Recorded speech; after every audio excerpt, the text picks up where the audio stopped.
الحمد لله نحمده ونستعينه ونستغفره ونؤمن به ونتوكل عليه ونعوذ بالله من شرور أنفسنا ومن سيئات أعمالنا من يهده الله فلا مضل له ومن يضلل فلا هادي له ونشهد أن لا إله إلا الله وحده لا شريك له ونشهد أن سيدنا ومولانا محمدا عبده ورسوله فصلى الله عليه وسلم تسليما كثيرا كثيرا أما بعد فأعوذ بالله من الشيطان الرجيم بسم الله الرحمن الرحيم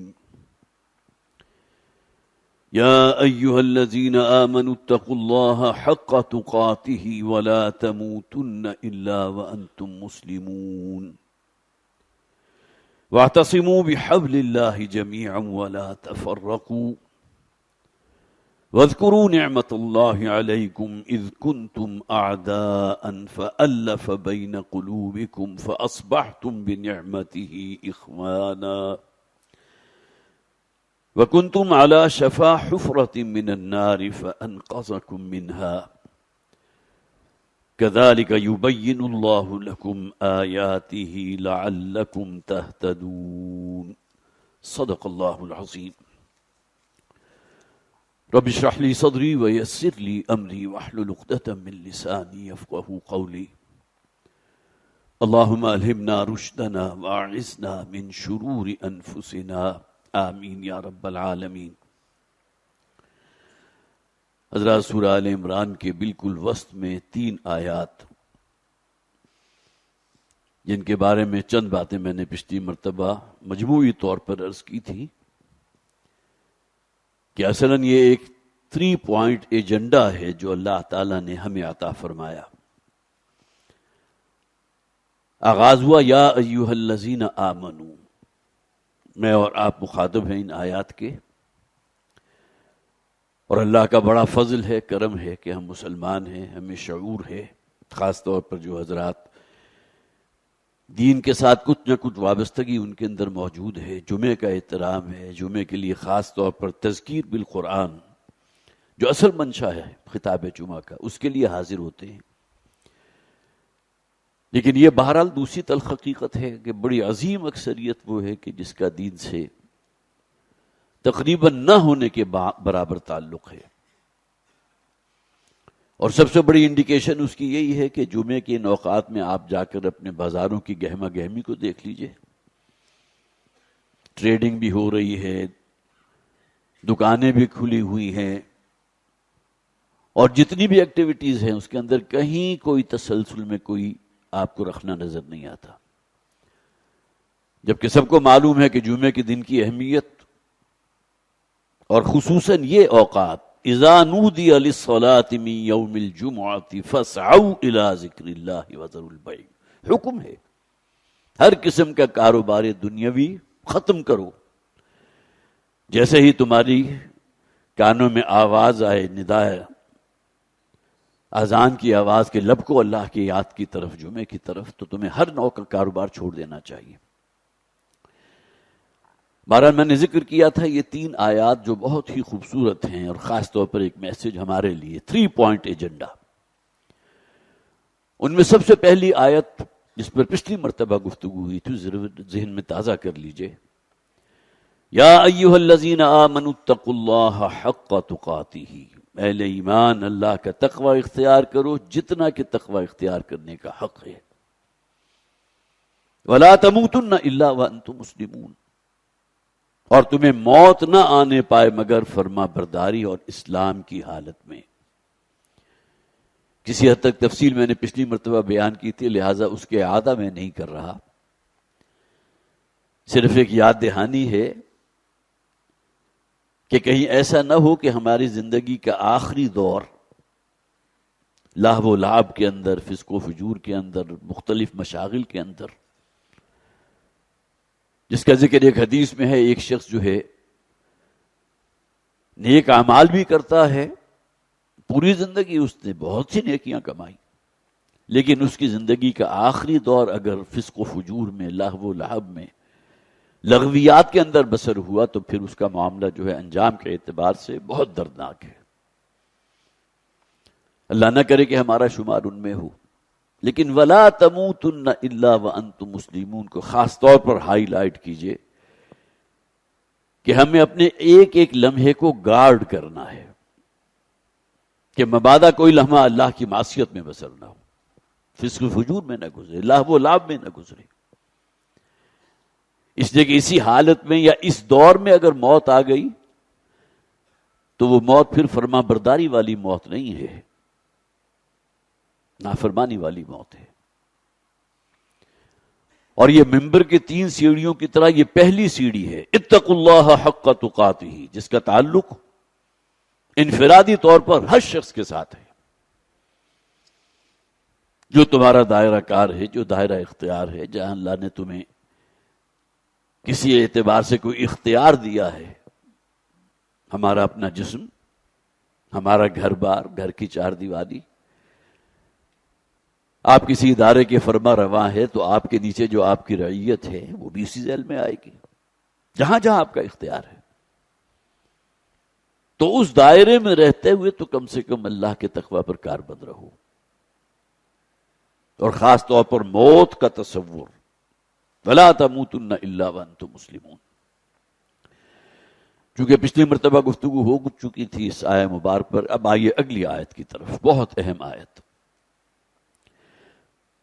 وَاعْتَصِمُوا بِحَبْلِ اللَّهِ جَمِيعًا وَلَا تَفَرَّقُوا، اور دیکھو اللہ کی رسی کو مل جل کر مضبوطی سے تھام لو، وَلَا تَفَرَّقُوا، اور باہم متفرق نہ ہونا، تفرقے میں مبتلا نہ ہونا۔ سب سے پہلے جو حکم دیا گیا وہ کیا ہے؟ اعتصام بکتاب اللہ، اللہ کی کتاب کو مضبوطی سے تھامو۔ اگرچہ یہاں اللہ کی کتاب کا ذکر نہیں ہے، حبل اللہ کے الفاظ آئے، اللہ کی رسی۔ اور یہ بات پہلے بھی عرض کی جا چکی ہے کہ نبی اکرم صلی اللہ علیہ وسلم کی بہت سی احادیث ہیں جس میں یہ بات سامنے آتی ہے اور بالکل واضح ہے کہ حبل اللہ سے مراد کتاب اللہ ہے۔ اعتصام کسی کہتے ہیں؟ کسی شے کو مضبوطی سے تھام لینا۔ علامہ اقبال کا جو شعر ہے، اجتماع اعتصامس کن کے حبل اللہ اوست، یہ حبل اللہ جو قرآن ہے اسے بڑی مضبوطی سے تھامو۔ اصل تھامنے کی شے عروۃ الوثقی، سب سے مضبوط سہارا، مضبوط کنڈا وہ اللہ کی کتاب ہے۔ اسی سورہ آل عمران میں صرف 2 آیات پیچھے اگر آپ چلے جائیں گے تو الفاظ ہیں وَمَن يَعْتَصِمْ بِاللَّهِ، بلکہ ایک آیت پہلے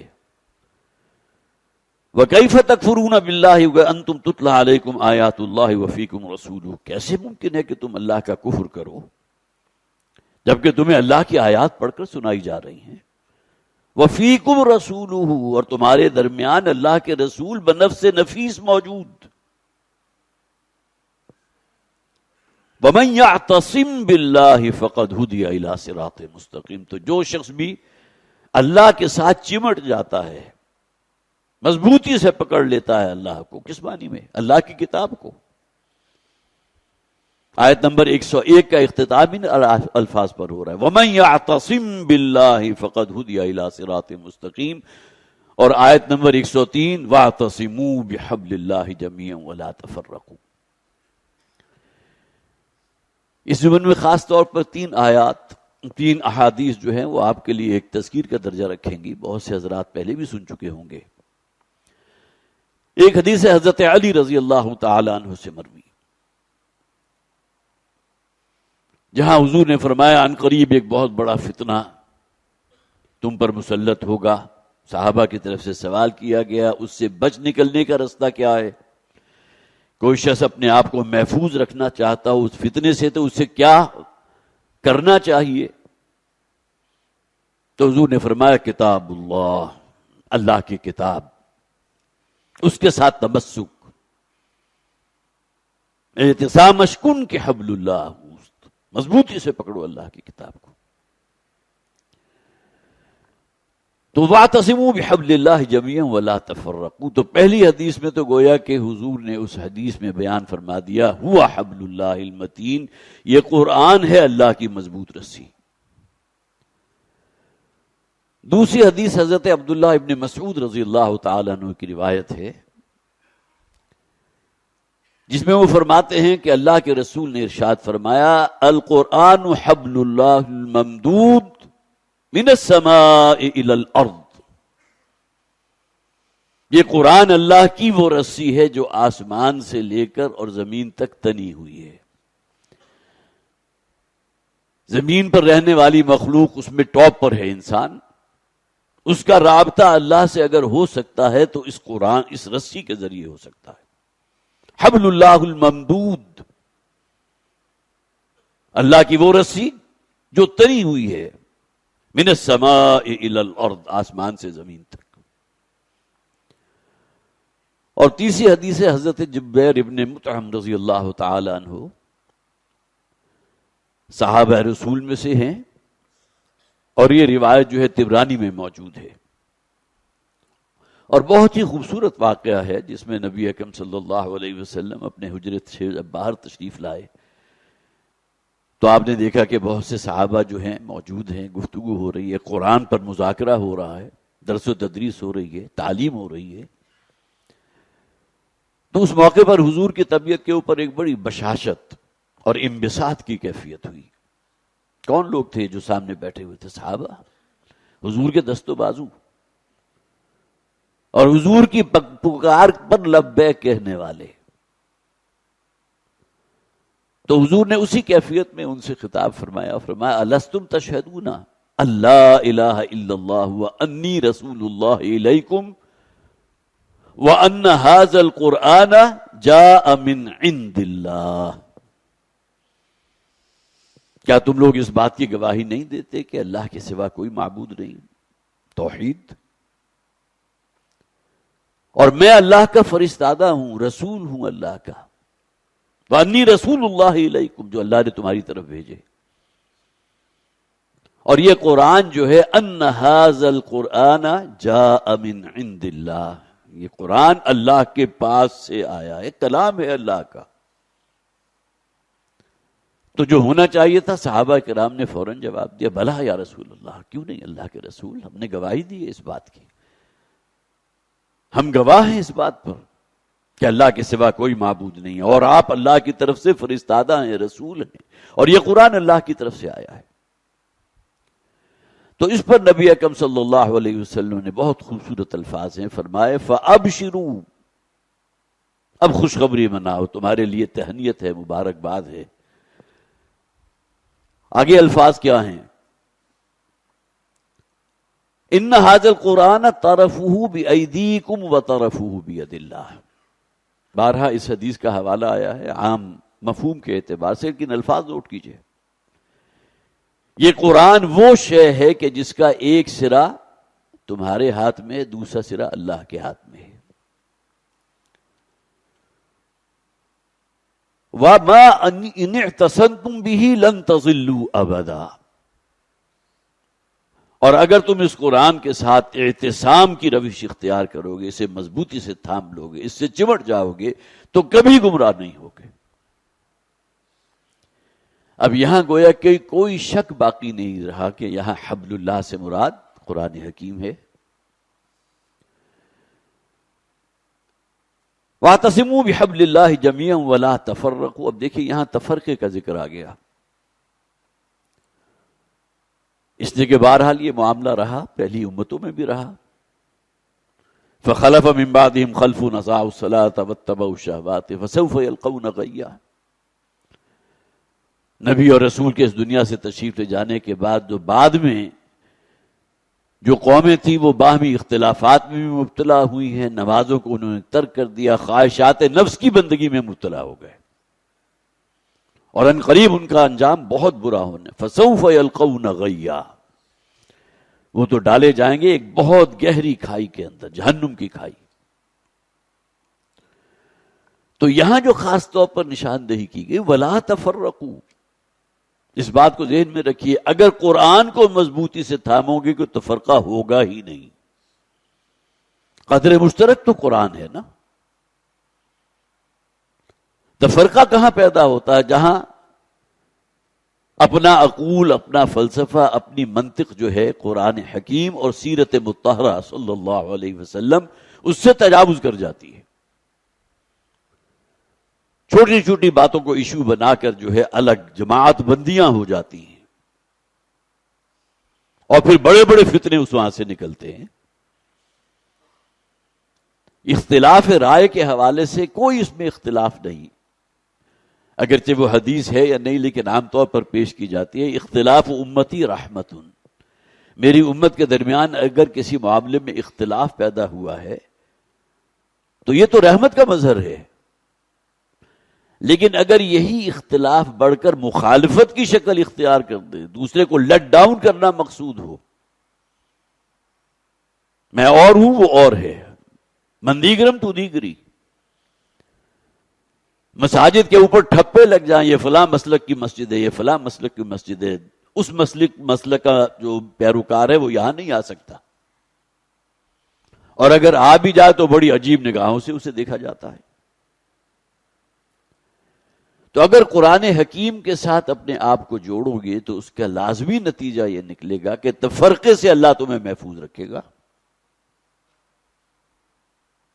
اگرچہ یہاں حکم ہے وَلَا تَفَرَّقُوا، شیطان تو چاہتا ہی یہی ہے نا کہ لوگوں کے درمیان دشمنی اور عداوت اور بغض اور کینہ پیدا کر دے۔ انما یرید الشیطان ان یوقع بینکم العداوۃ والبغضاء، دشمنی اور بغض اور کینہ پیدا کرنے، شیطان تو اس میں بہت آگے ہے۔ وہ تو نہیں چاہتا کہ مسلمانوں کے اندر باہمی محبت ہو، وہ یک جان بن جائیں، وہ تو اسی موقع کا منتظر ہے۔ لہذا جو انسان کی نفسانی خواہشات ہیں وہ بالآخر اگر شیطان ان کا ہادی اور رہنما بن جائے گا تو پھر وہ لازماً اسی طرف جائیں گے۔ تو وَاعْتَصِمُوا بِحَبْلِ اللَّهِ جَمِيعًا وَلَا تَفَرَّقُوا وَاذْكُرُوا نِعْمَةَ اللَّهِ عَلَيْكُمْ إِذْ كُنْتُمْ أَعْدَاءً فَأَلَّفَ بَيْنَ قُلُوبِكُمْ، اور اللہ کی اس نعمت کو یاد رکھو کہ جب کہ تم باہم دشمن تھے اللہ تعالیٰ نے تمہارے درمیان الفت پیدا کر دی۔ قرآن حکیم کا اگر آپ مطالعہ کریں گے تو بہت سی جگہیں ایسی ہیں کہ جہاں تعویل خاص اپنی جگہ موجود،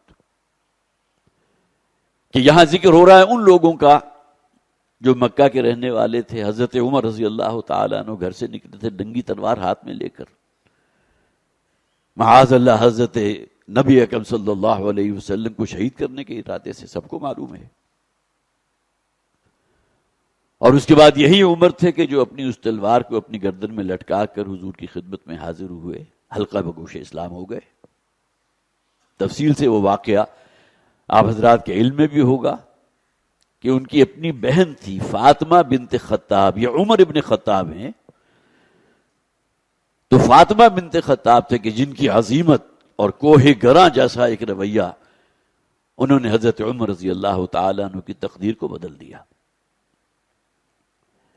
تو یاد کرو اس وقت کو، اور جیسا کہ میں نے عرض کیا اس میں ٹاپ پر مثال حضرت عمر کی ہے، جو پہلے تمہارے ایک دوسرے کے جانی دشمن تھے۔ اور یہ سورہ مبارکہ چونکہ مدینہ میں نازل ہوئی تو آپ کو معلوم ہے اوس اور خزرج، ان کی لڑائیاں اور باہمی جو بھی تنازع ہیں وہ چلتے تھے سال ہا سال، قتل و غارت ہوتا تھا۔ یہ اسلام کی برکت تھی، قرآن حکیم کی برکت تھی، اس کے ساتھ چمٹ جانے والا معاملہ تھا کہ وہ نزاع اور وہ جنگ جو سال ہا سال چلا کرتی تھی اوس اور خزرج کے درمیان، وہ ختم ہو گئی، دونوں ایمان لے آئے اکثر و بیشتر۔ اگرچہ مدینہ میں رہنے والوں کی ایک کافی بڑی تعداد ان لوگوں کی بھی ہے کہ جنہیں منافقین کے نام سے جانتے ہیں، وہ بھی تو آخر اوسی یا خزرجی ہوں گے نا۔ لیکن بہرحال دونوں اعتبارات سے اگر آپ دیکھیں، مکی زندگی، حضرت عمر رضی اللہ تعالیٰ عنہ کی مثال، جانی دشمن، لیکن اللہ تعالیٰ نے انہیں اسلام کے دائرے میں داخل فرما دیا. فَأَلَّفَ بَيْنَ قُلُوبِكُمْ. تو تعویل خاص کے اعتبار سے تو واقعتاً یہ دونوں دور اگر آپ کے سامنے ہو تو بات واضح ہو جاتی ہے. اللہ کا بہت بڑا احسان، اور یہاں گویا کہ وہ احسان یاد دلایا جا رہا ہے. وَاذْكُرُوا نِعْمَتَ اللَّهِ عَلَيْكُمْ إِذْ كُنْتُمْ أَعْدَاءً فَأَلَّفَ بَيْنَ قُلُوبِكُمْ وَكُنْتُمْ عَلَى شَفَا حُفْرَةٍ مِّنَ النَّارِ فَأَنْقَذَكُم مِّنْهَا. اسی آیت کا جو دوسرا حصہ ہے اس کا تو محسوس ہوتا ہے کہ اس میں شاید ہمارا ہی ذکر ہو رہا ہے. اذ کنتم اعداء فالف بین قلوبکم فاصبحتم بنعمته اخوانا. جب تم باہم ایک دوسرے کے دشمن تھے تو اللہ نے تمہارے دلوں میں محبت اور الفت پیدا کر دی اور تم باہم بھائی بھائی بن گئے. وکنتم علی شفا حفرۃ من النار فانقذکم منها. اور تم تو آگ کے گڑھے کے دہانے تک پہنچ چکے تھے، اللہ نے وہاں سے تمہیں بچا لیا. مکی دور کو سامنے رکھیں تو وہ لوگ کہ جو بکٹک دوڑے چلے جا رہے تھے، خواہشات نفسانی بھی ہیں، بت پرستی بھی ہے، اور اس سے آگے بڑھ کر مخالفت ہے اللہ اور اللہ کے رسول کی. وہ تو گویا کہ جہنم کے گڑھے کے بالکل کنارے تک پہنچ گئے. اور اگر آپ یہاں تعویل عام کے اعتبار سے پاکستان کا ذرا پس منظر اپنے ذہن میں لائیے. ہندوؤں کی مسلمانوں کے ساتھ جو دشمنی تھی، اور جو بھی ایلیٹ کلاس تھی، جب تک ابھی پاکستان وجود میں نہیں آیا تھا، ہندوؤں کو بہت بالا تری حاصل تھی مسلمانوں پر. اور معلوم ہوتا ہے کہ یہ مسئلہ جو ہے شاید ختم ہی ہو جاتا، اور اللہ تعالیٰ نے یہ پاکستان ہمیں عطا فرمایا خالصتاً معجزے کے اعتبار سے. جس طرح پاکستان کا وجود میں آ جانا ایک بہت بڑا معجزہ ہے، اسی طرح اس پاکستان کا ایٹمی قوت بن جانا اس سے بڑا معجزہ. تو قرآن حکیم کے کتنے ہی مقامات ہیں کہ جہاں آپ اگر پڑھیں گے، ان کا بیان سنیں گے تو معلوم ہوگا کہ ہمارا ذکر ہو رہا ہے. حضرت علی رضی اللہ تعالیٰ عنہ کی جس روایت کا بھی میں نے آپ کے سامنے ذکر کیا تھا، اس میں یہ بھی فرمایا فیہ نبأ ما قبلکم وخبر ما بعدکم. اے مسلمانوں، اس قرآن میں تم سے پہلے اقوام کے قصے بھی موجود ہیں، تمہارے بعد میں آنے والے جو حالات ہیں اس کا ذکر بھی اس قرآن میں موجود ہے. اسی طرح فرمایا سورہ انبیاء کے اندر لقد انزلنا الیکم کتابا فیہ ذکرکم افلا تعقلون. اللہ تعالیٰ نے تم پر وہ کتاب نازل کی ہے جس میں اے مسلمانوں تمہارا ذکر ہے. قرآن کا مطالعہ کیجئے، تعویل خاص کے اعتبار سے ذکر کن کا ہو رہا ہے؟ جو حضور پر ایمان لائے. تعویل عام کے اعتبار سے غور کریں گے تو قیامت تک آنے والے جو حالات ہیں ان میں مسلمانوں پر کیا ادوار گزریں گے اس کا ذکر بھی موجود. کئی مقامات قرآن کے دورہ ترجمہ قرآن جو حضرات بھی اس میں شریک ہوتے ہیں تو بڑی وضاحت کے ساتھ یہ بات بیان کی جاتی ہے کہ یہ آیات پڑھتے ہوئے تو معلوم ہوتا ہے یہ ہمارا ذکر ہو رہا ہے. اس آئینے میں جو تصویر نظر آ رہی ہے ہماری ہے. خاص طور پر دو آیات کا میں دو جگہوں کا حوالہ دوں گا، دو صورتوں کا، ان کو میں خاص طور پر نوٹ کر کے لایا تھا ان کا متن. سورہ توبہ کی 3 آیات ہیں، آیت نمبر 75، 76 اور 77. پس منظر میں رکھیے کہ ملک ہم نے حاصل کیا تھا اللہ سے ایک وعدہ کر کے، اے پروردگار ہمیں ایک خطہ ارضی ایسا عطا فرما دے کہ جہاں ہم تیرے دین کا بول بالا کر سکیں، تیری شریعت کو نافذ کر سکیں، اسلام کی تعلیمات پر عمل کر کے ایک ماڈل ہم جو ہے پوری دنیا کے سامنے پیش کر سکیں. قائد اعظم کے الفاظ کئی تقاریر میں موجود. تو الفاظ یہاں کیا ہیں سورہ توبہ میں؟ وَمِنْهُمْ مَنْ عَاهَدَ اللَّهَ. ان لوگوں میں سے کچھ وہ بھی ہیں جو اللہ سے ایک وعدہ کرتے ہیں. لئن آتانا من فضلہ لنصدقن ولنکونن من الصالحین، اگر اللہ نے ہم پر اپنا فضل کیا اور جو ہم اللہ کے ساتھ کمٹمنٹ کر رہے ہیں، اللہ نے اگر اس وعدے کو پورا کر دیا، ہمیں ایک ملک عطا کر دیا، لنصدقن تو ہم صدقہ و خیرات کریں گے، ولنکونن من الصالحین اور اللہ کے بہت ہی صالح اور نیکوکار لوگوں میں سے بن جائیں گے۔ فلما آتاہم من فضلہ بخلوا بہ، اور جب اللہ تعالیٰ نے جو شے انہوں نے مانگی تھی وہ انہیں عطا کر دی تو انہوں نے بخل سے کام لیا۔ کہا کیا تھا؟ ہم صدقہ و خیرات بھی کریں گے، اس دین کے لیے ہم محنت کریں گے، جہاد بالمال بھی ہوگا، اللہ کو قرض حسن بھی دیں گے، اس دین کا بول بالا کریں گے۔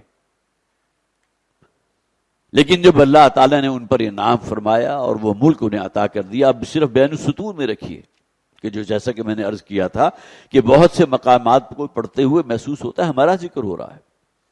بخلوا بہ، بخل سے کام لیا، وتولوا اور اپنا رخ پھیر لیا۔ وعدہ کیا کیا تھا اور طرز عمل کیا تھا؟ بالکل اس کے مخالف۔ وہم معرضون، اور انہوں نے اعراض اختیار کیا۔ اب آئیے تیسری آیت جو ہے، فعاقبہم نفاقا فی قلوبہم، اللہ تعالیٰ نے ان لوگوں کے دلوں نے جنہوں نے وعدہ خلافی کی تھی اور جو شے اللہ سے مانگی اللہ نے وہ عطا کر دی، اس کے باوجود وہ نہیں کیا جس کا وعدہ کیا تھا، تو اللہ تعالیٰ نے پھر ان لوگوں کے دلوں میں نفاق پیدا کر دیا، منافقت۔ اب یہ نفاق رہے گا الی یوم یلقونہ بما اخلف اللہ ما وعدوہ وبما کانوا یکذبون، اب یہ رہے گا اس دن تک کہ جب تک کہ یہ اللہ کے حضور پیش نہ کر دیے جائیں، اس لیے کہ یہ نتیجہ کس بات کا تھا کہ اللہ سے ایک وعدہ کیا اور پھر اس وعدے کے خلاف ورزی کی۔ یہ تین آیات پس منظر میں دیکھیے تو معلوم ہوتا ہے ہمارا ذکر ہو رہا ہے۔ اسی طرح سورہ نحل کی آیت نمبر 112،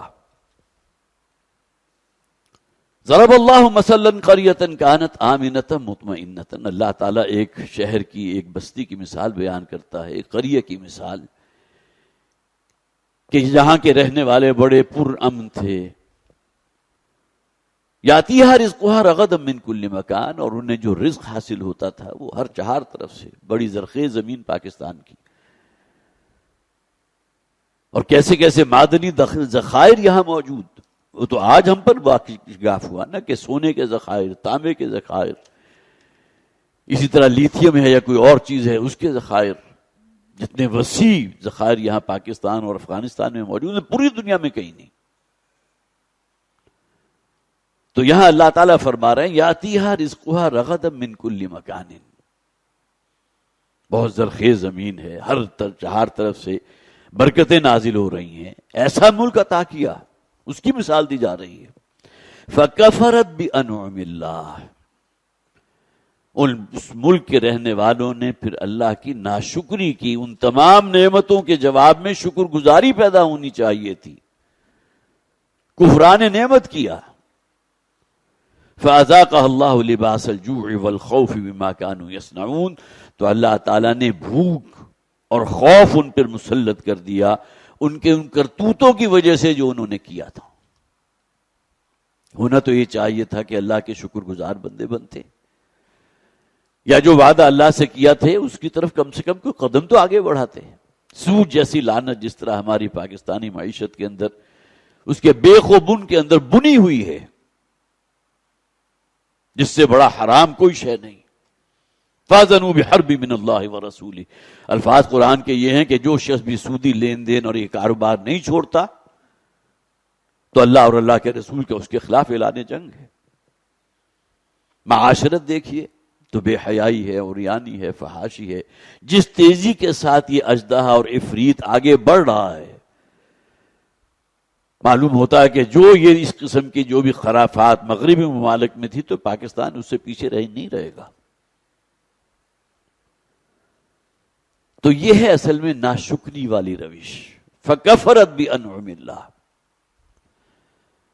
اور اس کا نتیجہ کیا نکلا کہ اللہ تعالیٰ نے پھر بھوک اور بے روزگاری ان پر مسلط کر دی اور خوف اور دہشت ان پر مسلط کر دیا. اور یہ کس لیے کیا؟ ان کے کرتوتوں کی وجہ سے. بما کانوا یصنعون. یہ آیات پڑھی ہے، اس کا ترجمہ، اس کی تفسیر دیکھیے، معلوم ہوگا کہ ہمارا ذکر ہو رہا ہے. تو یہ جو فرمایا گیا وَكُنْتُمْ عَلَى شَفَا حُفْرَةٍ مِّنَ النَّارِ فَأَنْقَذَكُم مِّنْهَا، تم تو آگ کے گڑھے کے بالکل دہانے تک پہنچ چکے تھے. پاکستان تقسیم ہوا تھا 1971 میں، اور میرا خیال ہے جنگ بندی اگر نہ ہوتی تو ان کا اگلا ہدف یہ ہمارا مغربی پاکستان تھا جو بچا کچھا اس وقت موجود تھا. لیکن معلوم ہوتا ہے کہ اللہ تعالیٰ کی حکمت عملی میں شاید اس علاقے سے کوئی کام لینا مقصود ہے، جس کا سب سے بڑا مظہر میں سمجھتا ہوں یہ بھی ہے کہ جتنے بھی مسلمان ممالک ہیں ان میں واحد ایٹمی پاور، ایٹمی قوت جو ہے صرف پاکستان ہے. بڑا ڈیٹرنٹ ہے اس کا. جیسا کہ میں نے عرض کیا، جس طرح پاکستان کا وجود میں آ جانا معجزہ ہے، یہی معاملہ پاکستان کے ایٹمی طاقت بن جانا بھی معجزہ ہے. تو کاش کہ ہمیں ان چیزوں کا احساس ہو سکے. حضور نے فرمایا تھا تمہاری اور میری مثال ایسے ہے گویا کہ آگ کا ایک بہت بڑا الاؤ روشن ہے اور تم اندھوں اور بہروں کی طرح اس کی طرف دوڑے چلے جا رہے ہو، اور میں تمہیں تمہارے کپڑے پکڑ پکڑ کر کھینچ کر واپس لانے کی کوشش کر رہا ہوں. تو ہم تو مکلف ہیں اپنی ذات کے اعتبار سے. قوا انفسکم واہلیکم نارا کلہم آتیہ یوم القیامت فردا. ہر شخص اللہ کے حضور پیش کیا جائے گا تو انفرادی حیثیت میں. یہ نہیں کہ میرے آباء و اجداد یہ تھے، میں فلاں جو ہے وہ کسی خانقاہ سے وابستہ تھا، فلاں حسب نسب کا ہے. یہ تمام چیزیں ثانوی ہیں. اصل شے انسان کا اپنا عمل، اس کا اخلاق، اس کا کردار، اور اللہ کے رسول کی اطاعت. ادخلوا فی السلم کافہ، اسلام میں پورے کے پورے داخل ہو. تو ممبر کی وہ جو 3 سیڑھیاں تھی، پہلا قدم اتقوا اللہ حق تقاتہ ولا تموتن الا وانتم مسلمون. اب جو متقی ہیں، جو مسلمان ہیں، اللہ اور اللہ کے رسول کی اطاعت کے اوپر کاربند ہے، انہیں باہم جوڑنے والی شے قرآن. واعتصموا بحبل اللہ جمیعا ولا تفرقوا. اور اس کے بعد اس دوسری آیت میں پھر اللہ تعالیٰ نے اپنے اس احسان کا بھی ذکر کیا. واذکروا نعمت اللہ علیکم اذ کنتم اعداء فالف بین قلوبکم فاصبحتم بنعمتہ اخوانا. اور پھر یہاں اس بات کا بھی ذکر ہو گیا کہ تم تو آگ کے دہانے کے بالکل قریب پہنچ چکے تھے، اللہ تعالیٰ نے تمہیں وہاں سے بچا لیا. فانقذکم منہا کذالک یبین اللہ لکم آیاتہ لعلکم تہتدون. اسی طرح اللہ تعالیٰ اپنی آیات کو کھول کھول کر وضاحت کے ساتھ بیان کرتا ہے تاکہ تم ہدایت کے رستے پر رہو. اللہ تعالیٰ مجھے اور آپ کو توفیق عطا فرمائے کہ قرآن حکیم کو پڑھتے اور اسے سمجھتے ہوئے ہم اپنا جائزہ بھی لیں کہ ہم کہاں کھڑے ہیں. صرف بطور تذکرہ ذکر کر دوں کہ والد محترم جب یہاں لاہور میں اپنی دعوت کا آغاز کیا تھا، اور سمن آباد کا وہ علاقہ تھا، مسجد خضرہ آج بھی موجود ہے، جب وہاں سے انوائٹ کیا گیا کہ خطاب جمعہ کی ذمہ داری آپ اپنے کاندھوں پر لیں، تو سب سے پہلے 3 خطابات جو انہوں نے کیے تھے وہ یہی ہے قرآن حکیم اور اس کے حوالے سے جو ہماری ذمہ داریاں بنتی ہیں. ان خطابات کو پھر جمع کیا گیا. مسلمانوں پر قرآن مجید کے حقوق ہمارے سٹال پر بھی آپ کو مل جائے گا. یہ میں آج سے 68 کی بات کر رہا ہوں. 1968 تو گویا کہ تقریباً 60 برس ہو گئے، اس سے بھی زائد. لیکن یہ کہ کتابچہ جو ہے واقعتاً چشم کشا ہے اس اعتبار سے کہ قرآن حکیم کو ہم مانتے تو ہیں کہ اللہ کی کتاب ہے، اللہ کا کلام ہے، لیکن اس کو پڑھنے کے لیے اگر آمادہ نہیں ہے، اس کو سمجھنے کے لیے تیار نہیں ہے، اس کی ہدایت یا اس کی روشنی میں اسے اپنا لائحہ عمل بنانے کو تیار نہیں ہے، تو واقعتاً پھر ہم اپنی ان ذمہ داریوں کو ادا نہیں کر رہے جو قرآن حکیم کے حوالے سے ہمارے کاندھوں پر عائد ہوتی ہیں. اب صرف ایک آیت باقی رہ گئی، انشاءاللہ وہ بھی بہت اہم آیت ہے، اس پر انشاءاللہ اگلی مرتبہ بیان ہوگا. بارک اللہ لی ولکم فی القرآن العظیم ونفعنی وإیاکم بالآیات والذکر الحکیم. حضرات یہ پریس ریلیز میں آپ کو پڑھ کر سنا دیتا ہوں. ناجائز صہیونی ریاست اسرائیل فلسطینی مسلمانوں کو ارض مقدس سے بے دخل کرنے کا ابلیسی منصوبے پر تلی ہوئی ہے۔ مسلم ممالک آپس کے اختلافات کو ختم کر کے متحد ہوں تاکہ صہیونیوں کے مذموم مقاصد کے خلاف عملی اقدامات کر سکیں۔ ان خیالات کا اظہار تنظیم اسلامی کے امیر شجاع الدین شیخ صاحب نے کیا۔ انہوں نے کہا کہ اصولی طور پر دینی تعلیمات اور بین الاقوامی قانون کے مطابق صہیونیوں کا فلسطین کے 1 انچ پر قبضہ بھی جائز نہیں، اور ارض مقدس پر حکمرانی کا حق جو ہے صرف مسلمانوں کو حاصل ہے۔ یہود نے پہلے برطانیہ اور پھر 1967 کی عرب اسرائیل کے بعد پہلے برطانیہ اور پھر امریکہ اور دیگر مغربی ممالک کی معاونت اور پشت پناہی سے فلسطین پر قبضہ جمایا، اور فلسطین کے ان علاقوں جن کے حوالے سے 1967 کی عرب اسرائیل جنگ کے بعد مختلف معاہدوں کے تحت فلسطینیوں کے حق حکمرانی کو تسلیم کر لیا گیا تھا پر بھی اپنا مکمل قبضہ جما کر مسلمانوں کو فلسطین سے بے دخل کرنے پر تلے ہوئے ہیں۔ بظاہر تو سیز فائر ہو گئی، لیکن آپ کو معلوم ہے کہ ابھی بھی جس طرح کی وہاں ان کی جو ہے بمبارڈمنٹ بھی جاری ہے، میزائل بھی داغے جا رہے ہیں، اور پھر جو واپس اپنے گھروں کو آ رہے ہیں تو کس بے سر و سامانی کے عالم میں ہیں، اور وہ گھر کے جو بہرحال پہلے جہاں رہائشی تھے اب وہ ملبے کا ڈھیر بنے ہوئے ہیں، جہاں نہ کوئی بجلی ہے، نہ کوئی پانی ہے، نہ کوئی کھانے پینے کا سامان ہے، نہ بازار موجود ہیں جہاں سے کوئی شے حاصل کی جا سکے۔ لیکن بہرحال اس کے باوجود قافلے جو ہیں واپس لوٹ رہے ہیں، ان کو بھی یہ بدبخت نہیں چھوڑ رہے، ان کے ساتھ بھی وہی معاملہ ہو رہا ہے کہ انہیں بھی ختم کرو۔ علاوہ ازیں اس بات کا بھی خدشہ ہے کہ اپنے توسیعی منصوبے یعنی گریٹر اسرائیل کے قیام کے لیے اسرائیل مشرق وسطی میں جنگ کے دائرے کو مزید بڑھا دے۔ مسلمان ممالک کا یہ افسوسناک حال ہے کہ برادر ہمسایہ مسلم ممالک بھی ایک دوسرے سے متنفر ہیں اور قرآن و سنت کی تعلیمات کے برعکس آپس کے تفرقے میں بٹے ہوئے ہیں، جس کا فائدہ صرف دشمنان اسلام کو حاصل ہو رہا ہے۔ اب اگر عالم اسلام متحد نہ ہو اور ہم آپس کی تلخیوں کو دور کر کے جسد واحد نہ بنے تو طاغوتی قوتیں صہیونی منصوبوں پر عمل کرنے کے لیے ان کی مکمل معاونت جاری رکھیں گی۔ ضرورت اس امر کی ہے کہ مسلم ممالک کا ایک ایسا اتحاد بنایا جائے۔ یہ صرف خواہشیں ہی ہیں اور بار بار اس کا تذکرہ بھی ہوتا رہتا ہے، لیکن بہرحال جس قسم کے بھی اب اس وقت صورتحال سامنے آ رہی ہے تو کہنے کو وہ اتحاد بن کر کوئی فیصلہ کرتے بھی ہیں، لیکن بہرحال ان کے اندر وہ ہمت تو نہیں ہے کہ آگے بڑھ کر کوئی اقدام کر سکیں۔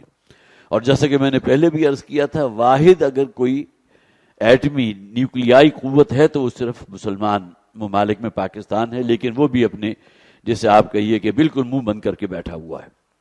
اور حال ہی میں شہباز شریف نے جا کر پھر جس طرح کا معاملہ کیا تھا، ظاہر ہے اس پر مجھے کوئی تبصرہ کرنے کی ضرورت نہیں ہے، اور ان کے بس میں ہوتا تو امن کا نوبل پرائز جو ہے وہ ڈونلڈ ٹرمپ جو ہے اس کے حوالے کر دیتے، حالانکہ وہ درندہ اور جسے آپ کہیے خونخوار درندہ ہے کہ جس کی پشت پناہی اس کی آڑ کے اندر یہ تمام حرکتیں ہو رہی ہیں اور مسلمانوں کی ہلاکتیں ہو رہی ہیں فلسطین کے رہنے والوں پر۔ محض بیان بازی اور چند دفاعی اقدامات سے آگے بڑھ کر فلسطینی مسلمانوں کی مدد اور مسجد اقصیٰ کی حرمت کے لیے عملی اقدامات کیے جائیں تاکہ صہیونی ریاست کے ناسور کا خاتمہ ہو سکے۔ اسی میں مسلمانوں کی دنیا اور آخرت دونوں کی کامیابی مضمر ہے۔